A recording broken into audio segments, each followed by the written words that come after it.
ಬಿಯಾರ mobile ಇಲ್ಲದೇ ಇರೋ ಟೈಮಲ್ಲಿ ಒಂದು ಊರಿನಲ್ಲಿ ಒಂದು ಅಜ್ಜಿ ಒಂದು ಹುಂಜ ಸಾಕಿರ್ತಾಳೆ. ಆ ಹುಂಜ ಸುಮಾರು ಬೆಳಿಗ್ಗೆ 4:30 5:30 ಗಂಟೆ ಒಳಗಡೆ ಕೂಗ್ತಾ ಇರುತ್ತೆ.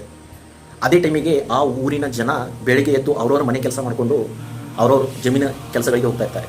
ಇದನ್ನು ತಪ್ಪು ಅರ್ಥೈಸಿಕೊಂಡು ಆ ಅಜ್ಜಿ ನನ್ನ ಹುಂಜ ಕೂಗೋದ್ರಿಂದಲೇ ಈ ಜನ ಬೆಳಿಗ್ಗೆ ಎದ್ದು ಅವ್ರವ್ರ ಕೆಲಸ ಮಾಡ್ಕೋತಿದ್ದಾರೆ ಅಂತ ಅಂದ್ಕೊಂಡು ಆ ಹುಂಜ ತಗೊಂಡೋಗಿ ಕಾಡಿಗೆ ಬಿಟ್ಟು ಬರ್ತಾಳೆ, ಅಂದರೆ ಕಟ್ಟಿ ಬರ್ತಾಳೆ ಒಂದು ಕಡೆ. ಆವಾಗ ಆದರೂ ಕೂಡ ಅಜ್ಜಿ ಅನ್ಕೊಳತ್ತೆ, ನನ್ನ ಹುಂಜ ಕಾಡಿಗೆ ಬಿಟ್ಟು ಬಂದರೂ ಕೂಡ ಈ ಜನ ತಮ್ಮ ಈ ಬೆಳಿಗ್ಗೆ ಎದ್ದು ತಮ್ಮ ಕೆಲಸ ಮಾಡಿಕೊಂಡು ಜಮೀನುಗಳಿಗೆ ಹೋಗ್ತಾ ಇದ್ರಲ್ಲ ಅಂತ ಪಶ್ಚಾತ್ತಾಪ ಪಟ್ಟು ಮತ್ತೆ ಆ ಹುಂಜ ತಗೊಳ್ಳಿಕ್ಕೆ ಹೋದಾಗ ಆ ಹುಂಜ ಕಾಡು ಪ್ರಾಣಿಗಳಿಗೆ ಬಲಿಯಾಗಿರುತ್ತೆ.